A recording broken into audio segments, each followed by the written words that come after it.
Good morning, America, and hello to the world. So, last night I was talking to someone, and my friend, they said something interesting. They said they're never okay. That, something happened, and I asked them if they would be okay, and they told me honestly that they're never okay. What's more is, I knew I'm never okay. The way that they described it to me is like this: that every single day their brains are just, there's a certain instability that some of us have that I don't think it necessarily goes away with age or wisdom or intelligence or anything really. It just kind of stays there. It's internal. I don't know if it's inherent or learned, where we picked it up from, but it's there. And it's there to stay for a long, long, long ass time.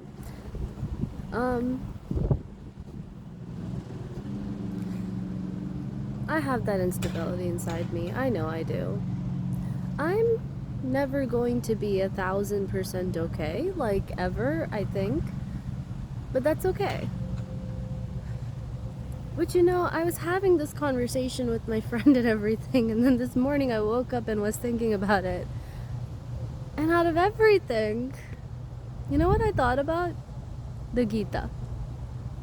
Bharatam, Krishna and Arjuna. To live is to suffer. To live is to suffer. Even gods, when they come to earth, suffer. Even gods as gods must suffer. Everyone suffers. You cannot live without suffering. And that was something that I had heard from when I was very young, really. Growing up, చిన్నప్పుడు నాన్న ప్రతి రాత్రి పడుకునే ముందు తరలి రాధ తనే వసంతం పాడడం, భారతం చెప్పడం. Growing up, every night before falling asleep, my dad, he would sing Tarli Radha Tane Vasantam from Rudraveena to us, and he would tell us a portion of the Mahabharata. All from memory, by the way. He learned it in his childhood, and it stuck with him enough. Some stories just stick with us like that. The entire thing in chronological order 1,000 times over. Until today, we still talk about it. Parts that we missed, parts that he's still learning about. It's the best. It's the absolute best. Even all the way here at university, 7-8 hours from home, when I call him in the mornings, that's one of the things we like to talk about. The philosophical questions of life and God and religion, and is any of it real? Me and my dad, we don't particularly believe in the exact same thing when it comes to religion. I don't think anyone in my house really believes the exact same thing, but we do both have this shared interest in trying to find out like what's going on with the world. I think for me, that's really, it picked up to the extent that I never stop trying to figure out what's going on with the world. My dad, he breaks from it long enough to focus his attentions on things that he feels are more necessary. Day-to-day things that matter. And me, every single moment is a teaching moment. I can't not think about it. There's a reason that I study writing, and it's because part of writing, a huge part of writing, is thinking. Philosophy. I am a philosopher. There's a reason why that's funny. I'll put if if I can find the link to it. I will put a link in the description below, down there, of an article I wrote a bit ago, and also it was for the campus paper, about writers and philosophers. And then I will also put down a link for a video I made a while ago, for MML, that has to do with like that same exact thing, writers and philosophers, the same story. And then you'll understand why that's funny. But yeah, a huge part of this is I get to think, and it's not a waste of time. It literally is never a waste of time. But it was interesting because, you know, last night my friend told me that if I had another occupation that required me to not think, you know, like maybe it would be beneficial for my mental and emotional health. But I rebuted that, because the thing is, I said, well, a lot of writers, in order to write, they think. But me, the reason I became a writer is because I'm thinking constantly, and I need some outlet for that. Otherwise, I will lose my mind. I lose my mind all the time, thinking about these things, I think. And videos like this, or my blog, or writing a poem, or a song, or making a painting, you know, all these outlets, dancing, whatever, physical things. Taking what's up here, putting it out there, that's how I let go. Because you need to let go. You know, part of the Gita, one of the things is, if you keep holding on to something, the only thing that's going to happen is your knuckles tend to white out and start hurting. Let go of it. Just let go of it. Say, if it's there, it's there. If it's not, it's not. But you let go of it, and then you're not hurting anymore. It's really, really, really easy in theory, and very, very hard in practice. There's a reason that people don't see God when they're alive. Yeah, because when you're alive, you're human. And human beings, they can't do things like letting go. They can't do things like not getting upset. They can't have peace. You cannot have peace for as long as you're alive. And that's okay. I'm not searching for peace. I'm searching for happiness. They're two separate things. It was interesting.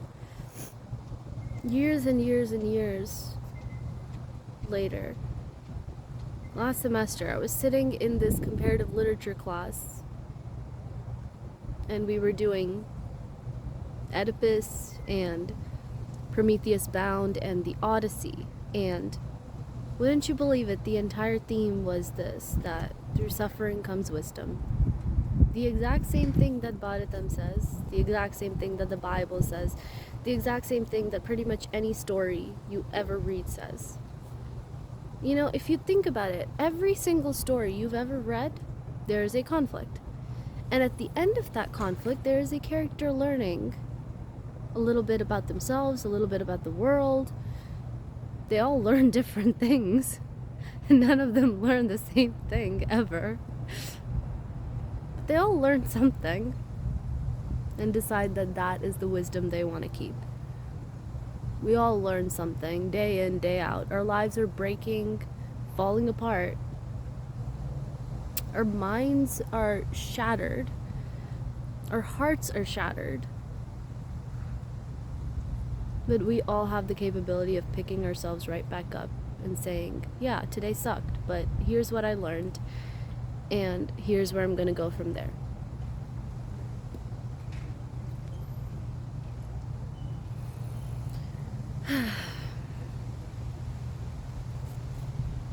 You can let go, really. You just have to make the decision to. When I was young, since forever, I refuse to believe that God is something physical, tangible, something to rule us. I refuse. My dad used to tell me God's a friend. Someone you can talk to, share your problems with when no one else listens. I used to believe that we are gods. My dad used to tell me something interesting, though. He said, our brains created so much.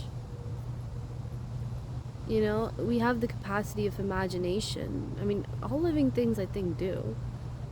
We have the capacity to create an entire world in our brain, whether it's when we're sleeping or even sometimes awake. We also have human beings, but not just human beings, but we have the capacity for invention, building things, taking the existing world, sometimes destroying it in the process, but building things. Buildings, homes, infrastructure, railroads, cars, bicycles, and people. We have the capacity to build people and to break them down. We are gods. And we are demons too. We have the power to do pretty much anything. Which side we fall on in the spectrum, it's mostly based on the consequences of our actions, how others perceive them. What we want rarely ever matters. Unless we want it to matter. It does matter to me. What I want from the world, what I care about. If all of us choose to one day simply not be selfish, then the world really would break down. Because the truth is, society doesn't really care about individual freedom or individual capacity or individual desire, or pretty much any of that.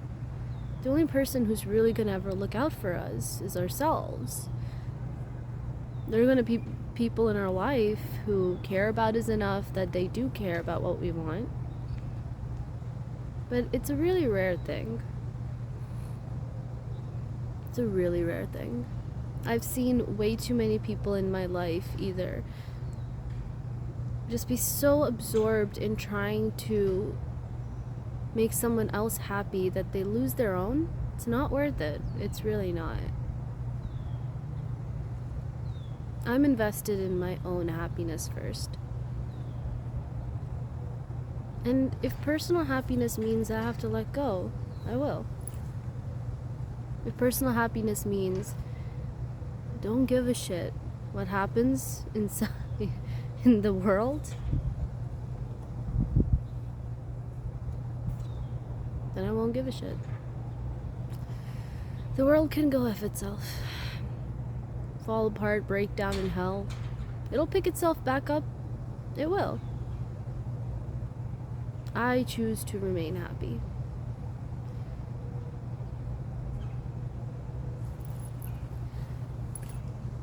I'm never gonna be 100% okay, I think. I don't think anyone ever will. Human beings are not meant to be okay.